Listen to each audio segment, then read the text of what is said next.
I'll be using these graphics, Mr. Speaker, the graphics to my right.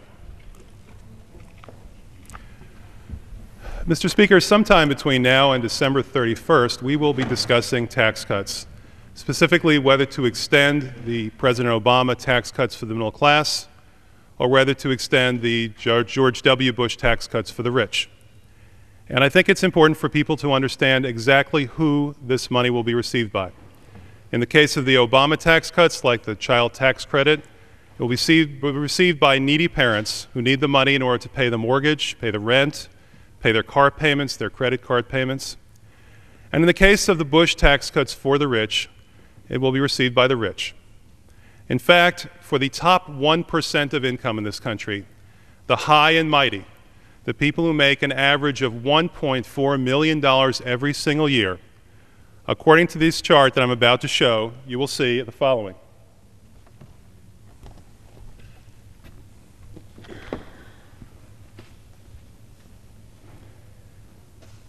Mr. Speaker, the Republican plan for tax cuts is to give each millionaire, each person who makes $1.4 million a year on the average, the top 1% of income in this country, the high and mighty, $83,347 a year in tax cuts. $83,347 a year, according to econometric modeling by Citizens for Tax Justice. Let's give some thought as to what the high and mighty might actually do with that money. Well, here's one possibility. They can buy an $83,000 Mercedes-Benz E-Class car. Not just once, but every single year for the next decade. And each year when they get tired of their brand new Mercedes-Benz E-Class car, they can just give it to somebody because they can afford another one. They could give it to a spouse, a sister, a son, a daughter, anybody. Every single year for the next 10 years, the Republican tax plan is to give millionaires enough money for a Mercedes-Benz. Here's something else they can do with it. They can buy this gorgeous Hermes bag, a Birkin, for $64,800.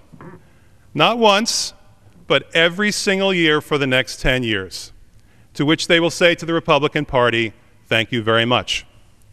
Here's something else they can do with their money.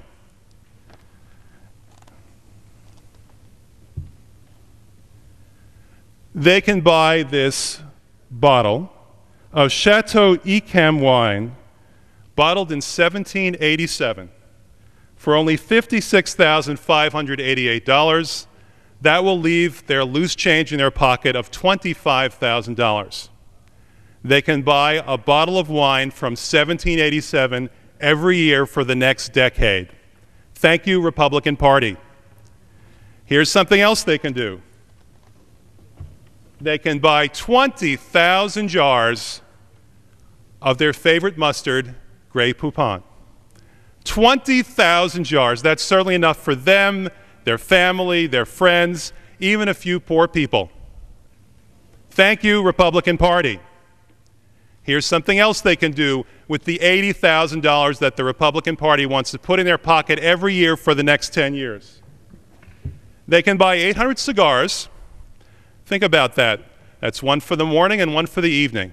800 luxury cigars, and then they can light each one of those cigars with a $100 bill. Thank you, Republican Party. You're letting the rich in this country enjoy 2 cigars each day for the next 10 years and light each one with a $100 bill. Now, I have a different idea. I think it's a better idea.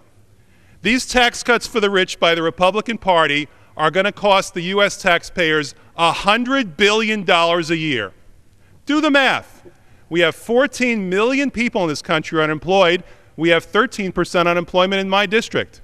Here's an idea. Let's take that $100 billion and give 3 million Americans a job. Let's give 3 million Americans a working wage, an honest day's pay for an honest day's work. And that will revive our economy. It will immediately reduce unemployment by 2 points, and they will take that money and they will spend it on their rent, they'll spend it on restaurants in their neighborhood, they'll spend it on getting their hair cut, they'll spend it on their credit card payments, they'll spend it on the things they need to do to stay alive. Instead of the alternative, the Republican-favored alternative, which is to have them lose their job, keep unemployed, and move into their cars. That's a better idea. I favor jobs, not tax cuts for the rich. Thank you very much, Mr. Speaker. Mr. Burton of Indiana.